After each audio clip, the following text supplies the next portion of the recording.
Rabbit Hole Roundup, episode 29. Did OJ do it?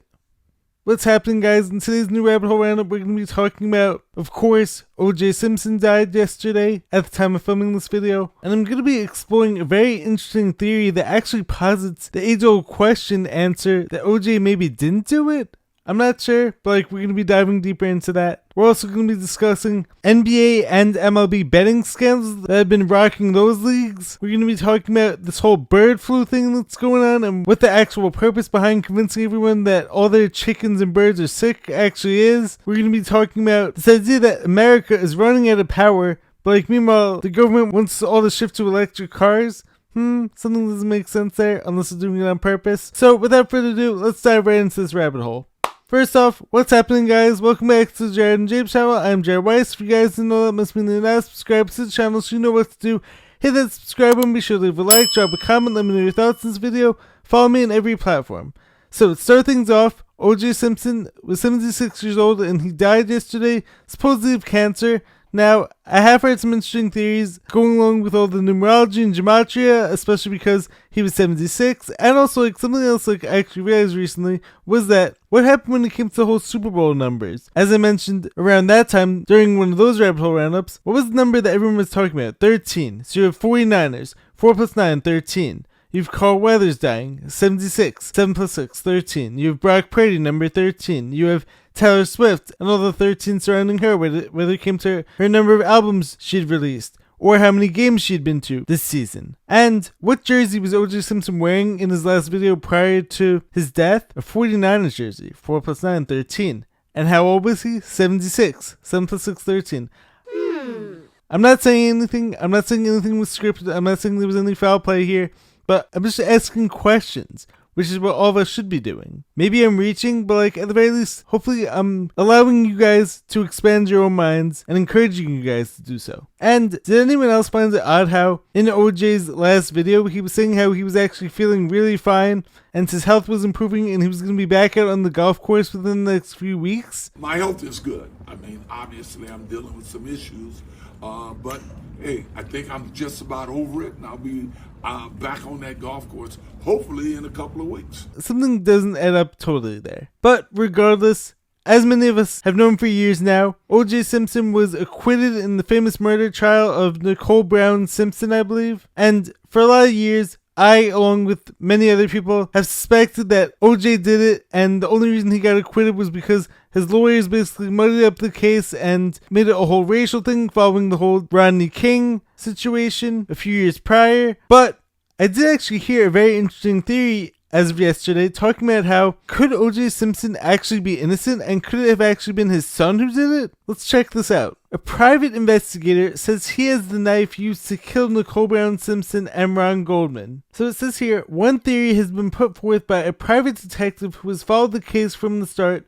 Distractify spoke with William Deere about why he believes the killer is actually Simpson's oldest son. Deere has devoted much of his career to the idea that Simpson's son, Jason Simpson, is actually the killer and OJ might be covering for him. When asked about the most compelling evidence he has, Deere told us, "Well, I have Jason's diaries where he says, I cut away my problems with a knife." Deere then revealed that he is in possession of what he believes to be the knife used to kill Nicole and Goldman. Two of the top experts in the country who deal with knife wounds feel it was the murder weapon, said Deere. He then referenced an incident from December 1992 when Jason was arrested after attacking his then employer with a knife. According to UPI, court documents showed that Jason assaulted restaurant owner Paul Goldberg. Not only did Jason threaten him with a knife, but he hit him using his hands and feet. Jason was then charged with 3 felony counts of assault and battery, but pleaded guilty to a reduced misdemeanor charge of disturbing the peace. Moving right along. A friend of Deere's bought a storage unit that Jason was previously renting but owed money on.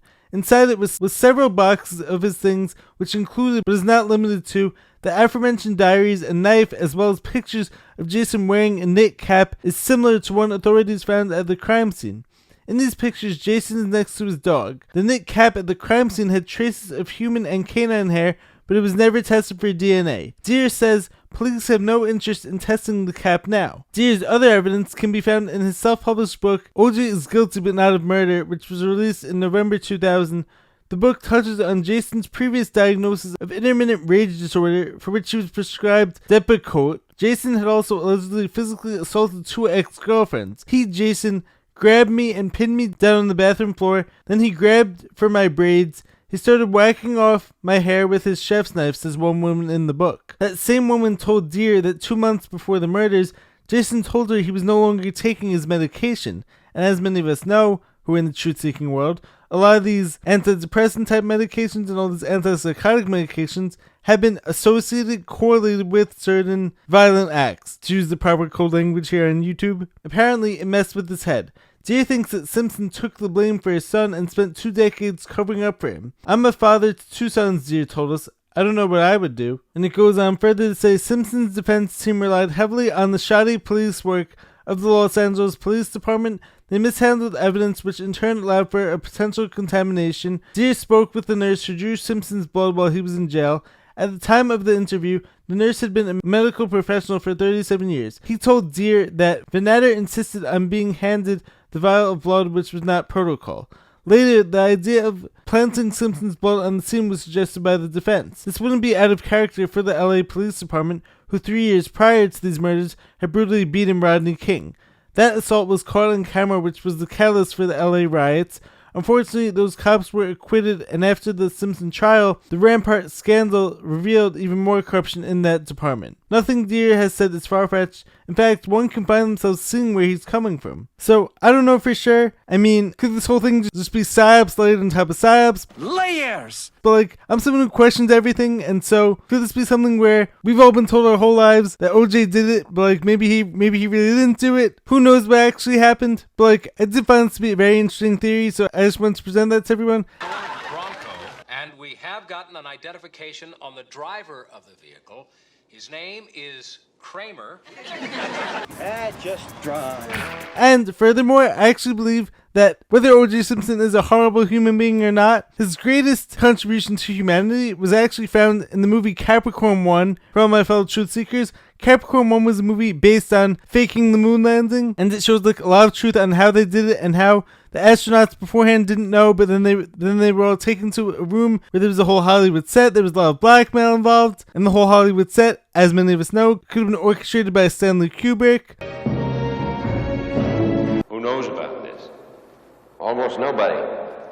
Houston is monitoring the actual flight. All the telemetry is coming from the command module, so are your voices and the medical data. Who actually tried to admit some of the stuff, supposedly in The Shining, I've actually heard, which is interesting stuff, even though I've never seen that movie because I'm not into horror movies. And supposedly his last movie may have revealed some stuff too. But anyways, O.J. Simpson actually acted in the movie Capricorn 1, which shows a lot of truth and predictive programming on how the whole moon landing was actually orchestrated. So whether a horrible human being, whether a terrible human being, whether potentially a father who is covering up for his son doing some awful stuff, I don't know, but question everything. Now the next story I want to get into is betting scandals have been rocking the MLB and the NBA, and I see that they're actually trying to make examples out of some players to act as if they're ridding these leagues of this corruption. But if it's going on with all these low-level players or high-level players, or if they're going to catch one ref here and one official there, it's going on a much larger scale. They just don't want us to know that. And of course, these days, when you have sports betting fully legalized in most states, it's going to become harder and harder, I believe, to actually catch these people, whether it be the athletes or officials or coaches who are actually involved in this stuff.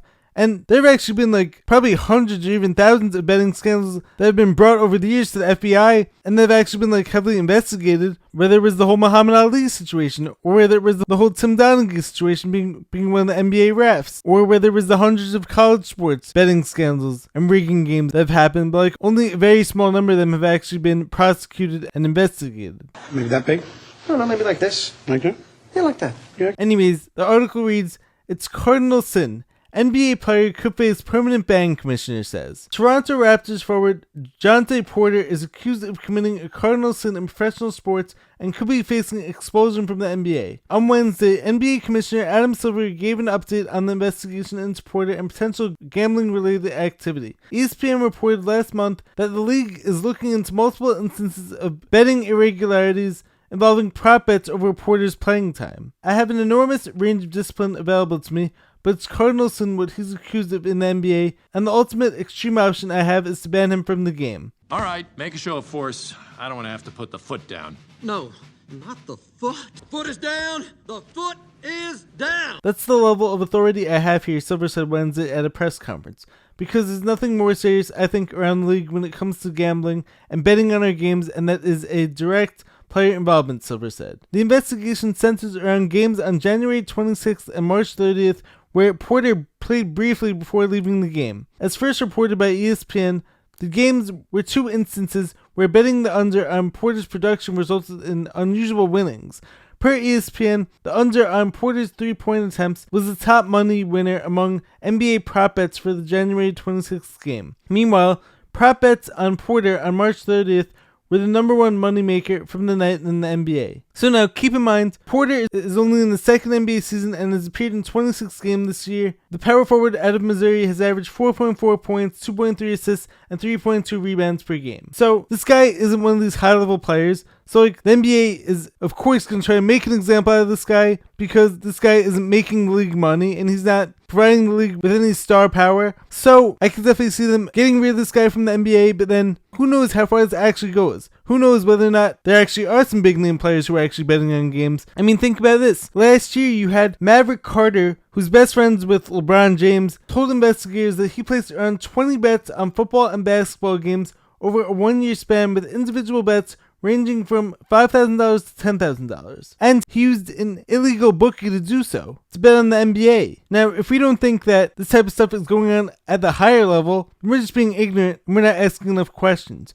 We'll be asking the questions, old man. One more thing when it came to the Adam Silver situation, I saw a very interesting quote that said, "At the end of the day, there's nothing more important than the integrity of the competition," Silver said, and then the comment reads, "Unless, of course, it involves our referees who we use to manipulate the outcomes of games," referring to Tim Donaghy's accusations and all the stuff that many of us know goes on or suspect goes on. Which leads me into Shohei Ohtani. So recently, you have this whole story where his interpreter, who's always around this guy, took $4.5 million out of Ohtani's account to pay for gambling debts and betting on MLB games. But of course the MLB isn't gonna go further in investigating Shohei Ohtani for this. And once again, this is just accusations. I don't think Ohtani was actually fully implicated in this. But do we seriously believe that Shohei Ohtani had no idea that his interpreter was betting on games? And can we not at least question that Shohei Ohtani may have had some involvement in this as well? I mean, this guy's making $300+ million. He's a superstar, absolutely incredible player. But a lot of these famous people do some shady stuff. And even if he himself wasn't involved in this, do we really think that he knew nothing about this? Especially when it comes to all these prop bets that are out there. And when Shohei Ohtani is pitching and hitting, so that's controlling a lot of the game. Could there have been some shady stuff going on? I don't know. But as we know, Tim Donaghy, the famous referee, getting back to the NBA, he admitted that fans should be questioning the legitimacy of these games after he, along with all of his other referee friends, were told to referee superstars differently compared to the average players. And after gambling on games and fixing games, which I actually made 2 whole videos about so far. And once again, I love sports. I'm a lifelong athlete myself. I also love watching pro sports. So I'm not telling you guys stop watching the games. I'm just telling you guys to question these things and to look into these things as its way of promoting more honesty in pro sports. Because even as someone who believes that a lot of games are heavily manipulated, possibly rigged, and possibly the biggest games may even have some scripting involved, and I'm not someone who believes that every moment in pro sports is 1,000% scripted. I'm not someone who believes that every athlete is in on it. But if all it takes is a referee here, star player on the team there, if all it takes is that in order to change the outcome of a game, then the people watching the game deserve to know that. Next up, we have this developing story that bird flu and avian flu is running rampant through the chickens in the US. So what are they going to do now? Stop it? They're going to start forcing chicken owners to have to register their chickens in order to stop the bird flu. What did we see going on last year or over the past few years when it came to all these massive fires that suddenly killed thousands of cattle and thousands of these chickens. And then you have Bill Gates, who's the largest owner of farmland in the US. You have China buying up farmland in the US. But yet, bird flu is the problem. I highly doubt this, especially knowing and believing in terrain theory and believing that germs don't cause disease. It's actually the internal terrain. So if you have chickens who are being fed their proper diet, if they're allowed to graze on the farm, and if they're not being sprayed with chemicals from the sky, and they're not being injected with all these chemicals, they're going to be healthy. So you should not be trying to get rid of the organic farms. You should not be forcing these chickens to be injected with tons of antibiotics and tons of vaccines. So this reminds me a lot of the whole Schmovid situation where you're convincing people that all the chickens are sick and therefore they all have to be tested, they all have to be registered, because otherwise we're all going to get sick. And these people care so much about our health and so much about our well-being that they want us eating chemically raised corn-fed chickens because that's going to be better for our health. Or otherwise, they actually don't want us eating any meat at all, even if it is the highest quality meat that's full of nutrition, because they want us eating the bugs. And I saw a very interesting article that said, so they told us they don't want us eating meat, and they told there would be food shortages, and just like some crazy coincidence, a new disease popped out of nowhere and is impacting both cows and chickens. Following 2 years of non-stop fires that randomly destroyed chicken production and hatcheries all over the nation, and a fire destroys 80% of America's cattle feed in Amarillo, and ranchers are being legislated off their lands while Gates and Chinese are buying it up. The number of cattle is at its lowest in over 60 years, people. They're trying to take away your meat. Wake up. And they will use this disease as a reason to stop small homesteads and people from having their own chickens. Watch. So, I'm not a doom and gloomy guy, but I do think it's important to be aware of this stuff, and I couldn't have said it any better myself, but we do need to support local organic farms, places like Miller's Farm, which are doing things the right way, and which are serving high quality food, and which are taking care of the animals properly and treating them humanely, because we don't want Bill Gates' chickens, we don't want his cattle, and we definitely don't want his lab-grown meat. And getting back to this idea of testing randomly or having to register every chicken, could they be using this? And then could they be testing chickens who don't even have any symptoms of illness? And then convincing you that in order to stop the spread of the bird flu, you have to kill all your chickens? Don't fall into the trap. Understand that this is all being done purposely. And then once you realize that, then you know who the good guys are and you know who to support, and you could stop falling for the nonsense, because these people need our permission in order to carry out their agendas, and we can't be giving it to them. We have to understand, think for ourselves, to understand the importance of keeping our internal terrains healthy, keeping our minds healthy, and the more we do that, the more we take back our power and we stop believing the BS. And this idea of showing people incompetence, but really it's actually being done on purpose, leads me right into my next story, which is, I saw an article the other day claiming that America is running out of power, but meanwhile, why is it that anyone who's ever come forward showing how you could have free energy coming from the ether, and how, if you look back at the people who talk about Tartaria,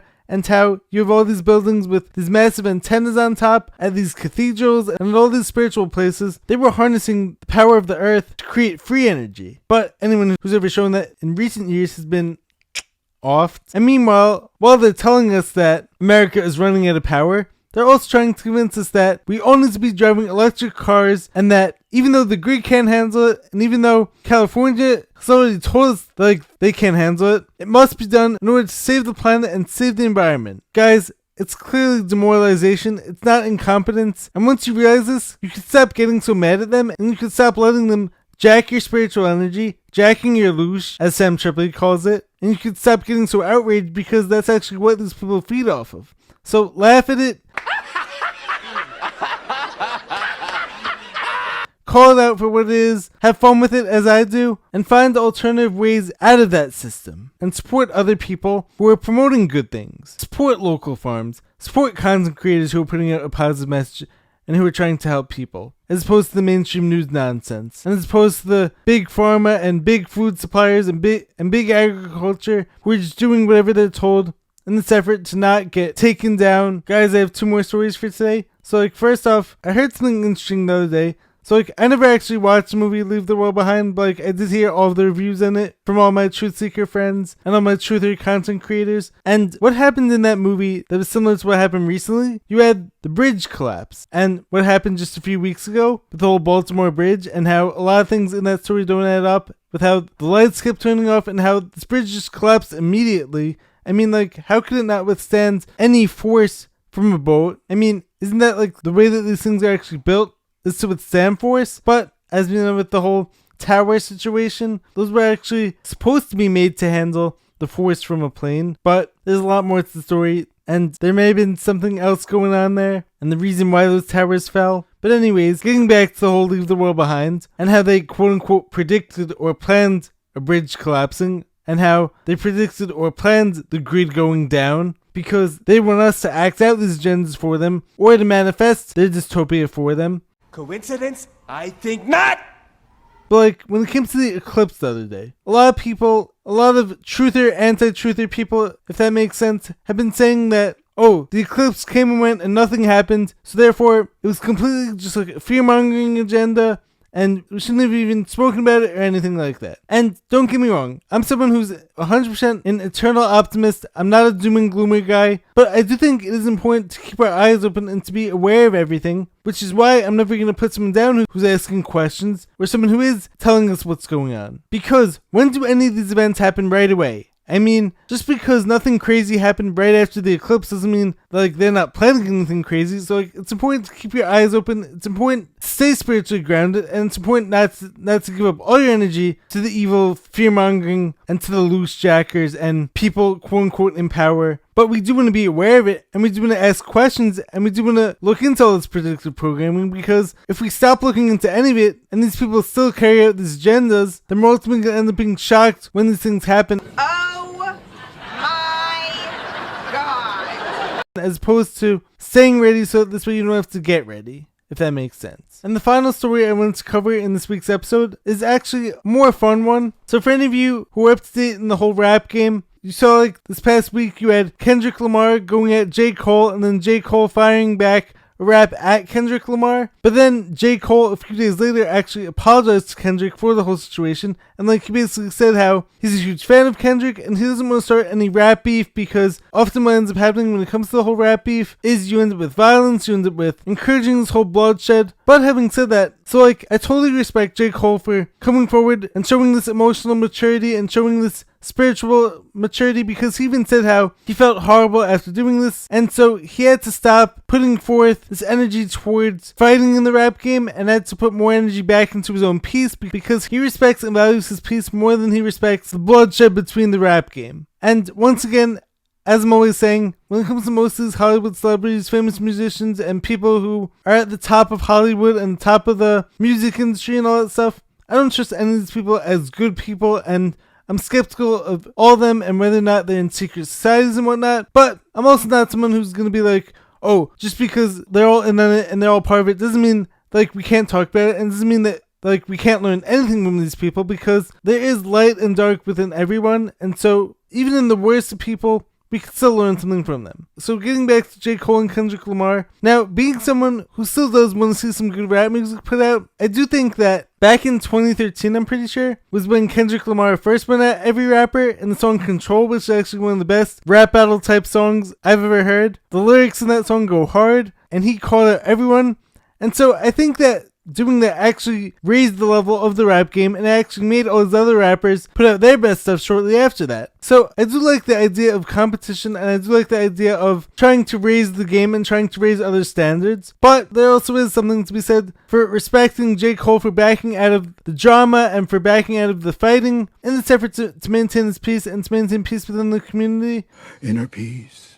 So I do wish that it was possible to like call out rappers in the sense of trying to raise their game and trying to get them to put out their best stuff without it needing to be all blood sport and without it needing to be encouraging violence, as the whole gangster rap was actually designed to do. And so I wish that like there could be a balance here between the two, but I don't know. I'm not sure. Let me know your thoughts on the whole situation. Let me know your thoughts on whether or not you think J. Cole is a coward for backing down from Kendrick, or whether you respect his maturity in being able to say that he values his peace more than he values being seen as the best, because they're all great. I find it to be a very interesting situation. Anyways, guys, let me know your thoughts on this video. Make sure to subscribe to the channel. Be sure to drop a like, leave a comment, let me know your thoughts, and we'll catch you guys in the next video. Peace.